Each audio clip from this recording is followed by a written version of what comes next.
Hello friends, welcome to Indian Jobs Mill.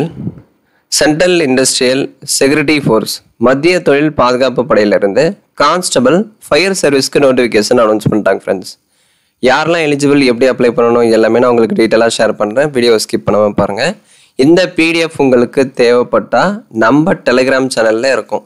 Indian jobs Tamil Telegram channel link description பாக்ஸில் கொடுத்துருக்கேன். Telegram சேனலில் join பண்ணி இந்த பிடிஎஃப் நீங்கள் டவுன்லோட் பண்ணிக்கலாம். ஓகேங்களா?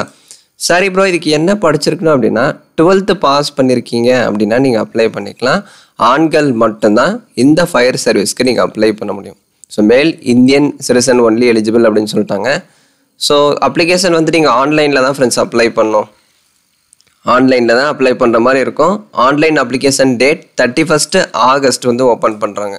ஸோ இன்றைக்கி August 22 இல்லைங்களா? இன்னும் கிட்டத்தட்ட உங்களுக்கு 8 நாள் 9 நாள் டைம் இருக்குது. ஆகஸ்ட் எண்டிங் தான் உங்களுக்கு அனௌன்ஸ் பண்ணுறாங்க. லாஸ்ட் டேட் செப்டம்பர் 30க்குள்ளே நீங்கள் அப்ளை பண்ணிடணும். ஸோ 31st ஆகஸ்ட் தான் அப்ளிகேஷன் ஓப்பன் பண்ணுறாங்க. இப்போதைக்கு நோட்டிஃபிகேஷன் மட்டும் தான் அனௌன்ஸ் பண்ணியிருக்காங்க.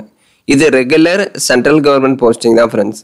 ஸ்டார்டிங்கில் மட்டும் உங்களுக்கு டெம்பரரியாக இருக்கும். அதாவது ப்ரொபகேஷன் பீரியட் அப்படின்னு சொல்லுவாங்க இல்லையா? உங்கள் டிசிப்ளினு, ஒர்க் பர்ஃபார்மன்ஸ், உங்கள் ஆக்டிவிட்டி அதெல்லாமே நோட் பண்ணிவிட்டு அடுத்து தான் பர்மனெண்ட் பண்ணுவாங்க. ஸ்டார்டிங்கில் மட்டும் ஒரு 1 இயருக்கு டெம்பரரியாக இருக்கும். அதுக்கடுத்து கண்டிப்பாக பர்மனெண்ட் பண்ணுவாங்க.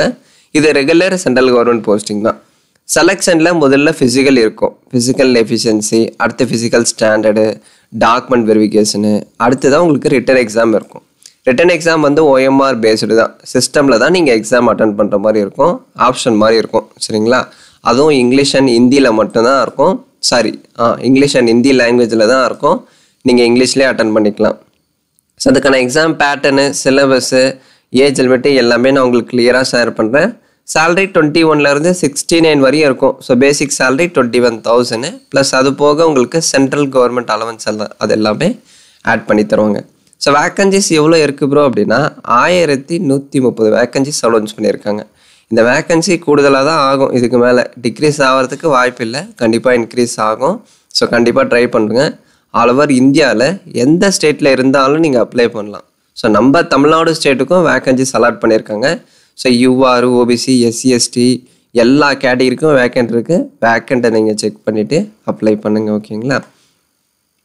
ஸோ அடுத்து education qualification 12th class pass with science subject. So 12th pass பண்ணியிருக்கணும். கண்டிப்பாக 12th சயின்ஸை ஒரு சப்ஜெக்டாக எடுத்து படிச்சிருந்தால் நீங்கள் அப்ளை பண்ணிக்கலாம். 12th class pass with science subject அப்படின்னு சொல்லிட்டாங்க. ஏஜ் லிமிட் 18லேருந்து 23க்குள்ளே இருக்கணும். இது யாருக்கு அப்படின்னா ஜென்ரல் கேட்டகிரிக்கு மட்டும். அதாவது UR அப்படின்னு சொல்லுவாங்க இல்லையா? நீங்கள் அன்ரிசர்வ்டு கேட்டகிரியில் அப்ளை பண்ணுறீங்க அப்படின்னா 18லேருந்து 23 ஏஜுக்குள்ளே இருந்தால் தான் நீங்கள் அப்ளை பண்ண முடியும். இதுவே நீங்கள் SC, ST, OBCயாக இருக்கீங்க அப்படின்னா உங்களுக்கு ஏஜ் ரிலாக்ஸேஷன் இருக்கும். SC, STக்கு 5 years. ஸோ நீங்கள் என்ன பண்ணலான்னா 28 வரையும் அப்ளை பண்ணிக்கலாம். OBCக்கு 3 இயர்ஸ், நீங்கள் 26 வரையும் அப்ளை பண்ணிக்கலாம். ஓகேங்களா? SC, STக்கு 5 இயர்ஸ் கொடுத்துருக்காங்க. ஸோ SC, ST 28 வரையும் அப்ளை பண்ணிக்கலாம். OBC 26 வரையும் நீங்கள் அப்ளை பண்ணிக்கலாம். ஏஜ் பார் ஆகிட்டா ரிலாக்ஸேஷன் நீங்கள் யூஸ் பண்ணிக்கலாம். ஸோ அதே மாதிரி ஆன்லைனில் அப்ளை பண்ணுறப்ப ஃபோட்டோ, சிக்னேச்சர் இது எல்லாமே ஸ்கேன் பண்ணி அப்லோட் பண்ணணும். ஃபோட்டோ எப்படி ப்ரோ அப்லோட் பண்ணோம் அப்படின்னா நீங்கள் அப்லோட் பண்ணுற ஃபோட்டோவில் டேட் வந்து மென்ஷன் பண்ணியிருக்கணும். The date on which the photograph has been taken must be clearly printed on the photograph. அதாவது நீங்கள் ஃபோட்டோ எடுத்து அப்லோட் பண்ணுறீங்க இல்லையா, பாஸ்போர்ட் சைஸ் ஃபோட்டோ, அந்த ஃபோட்டோவில் எந்த டேட்டில் அந்த ஃபோட்டோவை எடுத்தீங்க அதை வந்து நீங்கள் ஃபோட்டோகிராஃபில் மென்ஷன் பண்ணி தான் அப்லோட் பண்ணணும் அப்படின்னு சொல்கிறாங்க. ஸோ அதை கரெக்டாக பண்ணுங்கள். அதே மாதிரி சிக்னேச்சர் ஒயிட் பேப்பரில், பிளாக் பெனில் இல்லை அப்படின்னா ப்ளூ பெனில் சைன் பண்ணி அதை ஸ்கேன் பண்ணி அப்லோட் பண்ணுற மாதிரி இருக்கும். ஸோ கடைசியாக டாக்குமெண்ட்ஸ், இந்த 10th mark sheet, 12th mark sheet இது எல்லாமே PDF ஃபார்மேட்டில் தான் நீங்கள் அப்லோட் பண்ணோம் அப்படின்னு சொல்லிட்டாங்க. லாஸ்ட் டேட் செப்டம்பர் 30க்குள்ளே. இன்னும் அப்ளிகேஷன் ஓப்பன் ஆகலை. ஆகஸ்ட் 31st தான் ஓப்பன் பண்ணுறாங்க. இந்த மாதத்தோட கடைசியில் தான் அப்ளிகேஷன் உங்களுக்கு ஓப்பன் பண்ணுறாங்க. August 31, last date September 30. So application fees 100 rupees இருக்கும். நீங்கள் SC, ST, எக்ஸர்வீஸ் மேனாக இருக்கீங்க அப்படின்னா அப்ளிகேஷன் ஃபீஸ் இல்லை. UR, OBC 100 rupees நீங்கள் பே பண்ணுற மாதிரி இருக்கும். அடுத்து அப்ளை பண்ணிட்டீங்க. அப்ளிகேஷனில் ஏதாச்சும் சேஞ்சஸ் இருக்குது அப்படின்னா அதை நீங்கள் கரெக்ஷன் பண்ணிக்கலாம். எடிட் பண்ணுறதுக்கான ஆப்ஷன் கொடுத்துருக்காங்க. அதாவது 3 days டைம் இருக்குது. 3 days to enable candidates to correct or modify online application. நான் அப்ளிகேஷனில் சேஞ்சஸ் பண்ணணும், தப்பாக அப்ளை பண்ணிட்டேன், நான் வந்து எடிட் பண்ணணும் அப்படின்னா October 10 October 12 வரையும் டைம் இருக்குது. ஸோ அப்ளிகேஷனில் ஏதாச்சும் கரெக்ஷன் இருக்குது, மாடிஃபை பண்ணணும் அப்படின்னா இந்த வித்தின் டேட்குள்ளே நீங்கள் கரெக்ஷன் பண்ணிக்கலாம் அப்படின்னு சொல்கிறாங்க. பட் அதுக்கு நீங்கள் ஃபீஸ் வந்து பே பண்ணுற மாதிரி இருக்கும். ஓகேங்களா? ஸோ நீங்கள் ஆன்லைனில் கரெக்ஷன் பண்ணுறீங்க இல்லையா, ஸோ அப்ளை பண்ணிட்டீங்க, அதில் ஏதாச்சும் சேஞ்சஸ் பண்ணணும், மாடிஃபை பண்ணணும் அப்படின்னா 200 நீங்கள் பே பண்ணிவிட்டு அடுத்து தான் நீங்கள் கரெக்ஷன் பண்ண முடியும் அப்படின்னு சொல்கிறாங்க. கரெக்ஷன் சார்ஜஸ் வந்து யூனிஃபார்மாக 200 வந்து பே பண்ணணும். ஓகேங்களா? ஸோ சார்ஜஸ் இருக்குது. அடுத்து செலெக்ஷன் ப்ராசஸில் என்னென்ன ப்ரோ இருக்கும் அப்படின்னா, முதல்ல ஃபிசிக்கல் எஃபிஷியன்சி டெஸ்ட் வந்து கண்டக்ட் பண்ணுறாங்க. ஓகேங்களா? அதாவது 5 kilometers ரன்னிங் 24 minutes நீங்கள் கம்ப்ளீட் பண்ணிடணும். அடுத்து ஃபிசிக்கல் ஸ்டாண்டர்டு ஹைட்டு 170 centimeters இருக்கணும். Chest 80 85. So minimum 5 centimeters expansion கண்டிப்பாக இருக்கணும். ஸோ அடுத்து ரிலாக்ஸேஷன், அதாவது இந்த ரீஜனில் இருக்கீங்க அப்படின்னா உங்கள் ஹைட் அண்ட் செஸ்ட்டில் உங்களுக்கு ரிலாக்ஸேஷன் வரும் இந்த வித்தின் ரீஜனில். ஓகேங்களா? ஸோ தமிழ்நாடு ஸ்டேட்டுக்கு இல்லை. ஸோ அடுத்து பாருங்கள், வெயிட் எவ்வளோ ப்ரோ இருக்கணும் அப்படின்னா உங்கள் ஹைட்டு ஏஜுக்கு தகுந்த வெயிட் இருக்கணும். ஓகேங்களா? பாடி மாஸ் இண்டெக்ஸ் சார்ட்டில் அந்த வெயிட் டீட்டெயில்ஸ் எல்லாமே இருக்கும். இந்த ஹைட்டுக்கு எவ்வளோ வெயிட் இருக்கணும், அதாவது இந்த ஏஜ் கேட்டரியாவில் இந்த ஹைட்டுக்கு எவ்வளோ வெயிட் இருக்கணும் அப்படின்னு சொல்லிட்டு பாடி மாஸ் இண்டெக்ஸ் சார்ட்டில் உங்களுக்கு கிளியராக கொடுத்துருப்பாங்க. நம்ம டெலகிராம் சேனல்லையும் நான் அதை ஷேர் பண்ணுறேன். அடுத்து டாக்குமெண்ட் வெரிஃபிகேஷன் இருக்கும். அடுத்து தான் உங்களுக்கு இந்த ரிட்டன் எக்ஸாம் வந்து கண்டக்ட் பண்ணுவாங்க. இது வந்து OMR பேஸ்டு தான், அதாவது சிஸ்டமில் தான் நீங்கள் அட்டன் பண்ணுற மாதிரி இருக்கும்.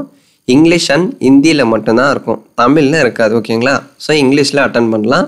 ஸோ மொத்தம் 100 மார்க்கு எக்ஸாம் இருக்கும். அப்ஜெக்டிவ் டைப் தான், ஒரு கொஷனுக்கு 1 மார்க் சொல்லிட்டாங்க. ஸோ மொத்தம் உங்களுக்கு 4 சப்ஜெக்ட்லேருந்து கொஷின் வரும். ஒரு சப்ஜெக்ட்லேருந்து 25 மார்க்கு கொஷின் வரும். So 25 question 25 mark. ஒரு கொஷனுக்கு 1 மார்க் சொல்லிட்டாங்க. 120 நிமிஷம் 2 மணி நேரம் எக்ஸாம் கண்டக்ட் பண்ணுறாங்க.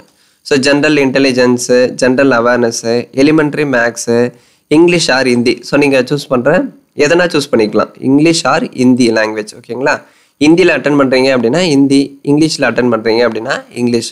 பார்ட் டியில் வந்து ஆப்ஷனல் தான், இங்கிலீஷ் சூஸ் பண்ணிக்கலாம், இல்லை அப்படின்னா ஹிந்தி சூஸ் பண்ணிக்கலாம். ஹிந்தி கம்பல்சரி கிடையாது. சரிங்களா?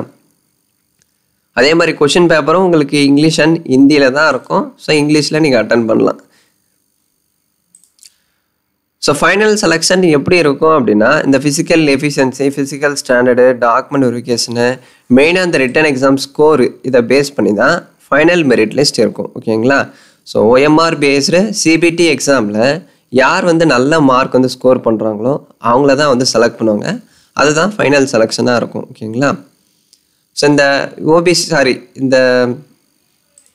இந்த கம்ப்யூட்டர் பேஸ்டு எக்ஸாமில் மினிமம் எவ்வளோ பர்சன்டேஜ் எடுத்தால் நம்ம பாஸ் ஆகலாம்.